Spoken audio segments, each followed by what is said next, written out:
तो यार एक काम करो, अपने दिमाग में 2026 की सबसे ज़्यादा कॉन्फिडेंट फिल्म का नाम सोचो। वो फिल्म जिसके मेकर को लगता था कि उनके सामने कोई टिक ही नहीं सकता। छोड़ो, मैं ही बता देता हूँ। इस फिल्म का नाम है भाई तेरा स्टार है। और भाई इस फिल्म का कॉन्फिडेंस इतना हाई था कि इन्होंने वर्ल्ड की सबसे बड़ी Hollywood release Spiderman brand new day के सामने ही अपनी फिल्म उतार दी।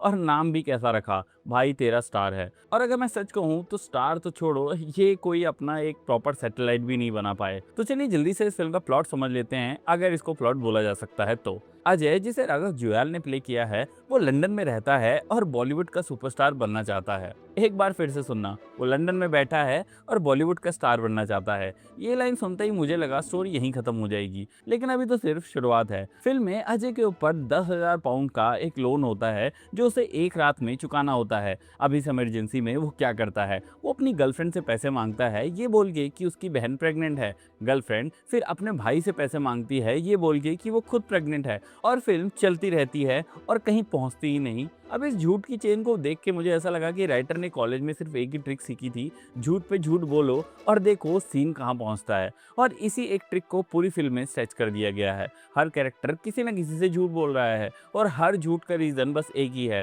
स्क्रीन प्ले को किसी तरह 90 मिनट्स तक पहुंचाना।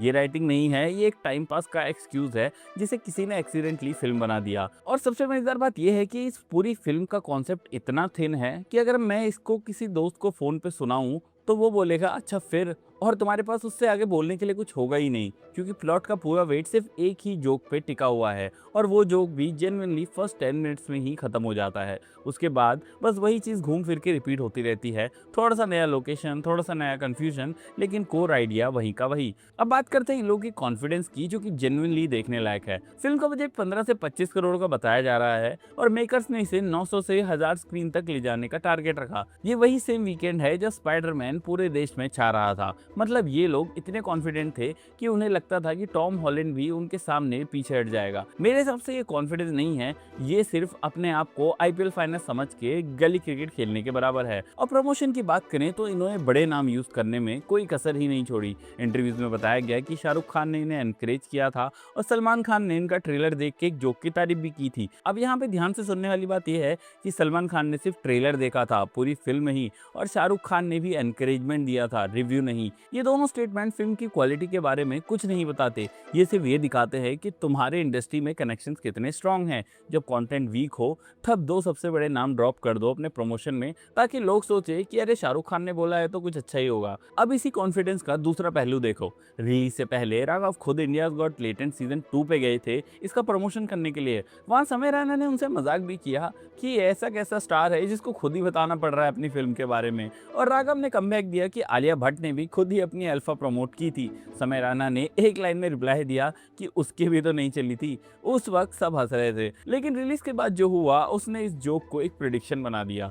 इस बारे में एक और चीज थी जिसने हमें हैरान नहीं किया था, वो था ट्रेलर का कमेंट सेक्शन। जब ट्रेलर रिलीज हुआ था तभी काफी लोगों ने कमेंट सेक्शन में लिख दिया था कि प्रेमाइस इतना फोर्स लग रहा है कि केओस सिर्फ इसलिए दिखाया जा रहा है क्योंकि राइटर के पास असली कॉमेडी है ही नहीं। लेकिन मेकर्स ने इसे इग्नोर कर दिया और वही प्रमोशनल स्ट्रेटेजी कंटिन्यू रखी। बड़े नाम, बड़े दावे, बड़े स्क्रीन काउंट। जब ऑडियंस खुद ही वार्निंग दे रही थी तब भी टीम ने अपना प्लान बदलना जरूरी नहीं समझा। अब यहाँ सबसे ज्यादा रियलिटी चेक दिया है नंबर्स ने। फिल्म का डे वन कलेक्शन सिर्फ 0.25 करोड़ का रहा, जो राघव की पिछली फिल्म किल की ओपनिंग से 80% कम था। और किल में तो राघव लीड भी नहीं थे, वहाँ वो विलन थे। 2 दिन में टोटल सिर्फ 40 लाख, एक ऐसी फिल्म के लिए जिसका बजट ही 15 से 25 करोड़ का था और जिसके मेकर्स को लगा कि ये 1000 स्क्रीन रिजर्व करती है। जरा सोच के देखो, जब एक फिल्म 900 से 1000 स्क्रीन मांगती है तब वो सिर्फ ना ही ये कह रही होती है कि हम बड़ी रिलीज करना चाहते हैं, वो ये कह रही होती है कि हम पूरा यकीन रखते हैं कि हर स्क्रीन पर लोग इसे देखने आएंगे। और जब रियलिटी में 2 दिन में सिर्फ 40 लाख ही मिलते हैं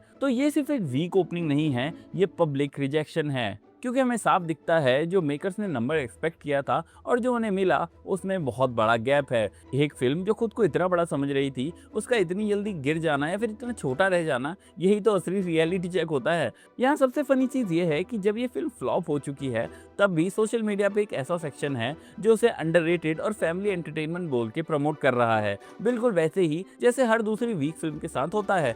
सेम 2-3 लाइन रिपीट होती हैं, लॉजिक मत ढूंढो, फैमिली के साथ देखने लायक है, अंडररेटेड जेम है। ये कमेंट्स अक्सर इतने आइडेंटिकल होते हैं कि लगता है कि एक ही व्हाट्सएप ग्रुप में सबको कॉपी पेस्ट करके मैसेज भेज दिया गया हो। जेन्युइन ऑडियंस रिएक्शन और पेड प्रमोशन में फर्क करना इंडस्ट्री में अब इतना ईजी हो चुका है कि बस एक पैटर्न से ही समझ में आ जाता है। अगर सब लोग एग्जैक्टली सेम वर्ड यूज कर रहे हैं तो वो रिव्यू नहीं है, वो एक मार्केटिंग स्क्रिप्ट है जो सबको फॉरवर्ड कर दी गई है।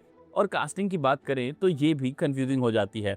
फिल्म में निहारिका एनएम, बरका सिंह, विवान बटेना जैसे काफी रिकॉग्नाइजेबल फेस थे। ये लोग अपने अपने सर्कल्स में अच्छी खासी पॉपुलैरिटी रखते हैं, लेकिन इतनी टैलेंटेड कास्ट वेस्ट होने के बाद भी स्क्रिप्ट इतनी वीक थी कि कोई एक्टर उसको जेन्युइनली ऊपर उठा ही नहीं पाया।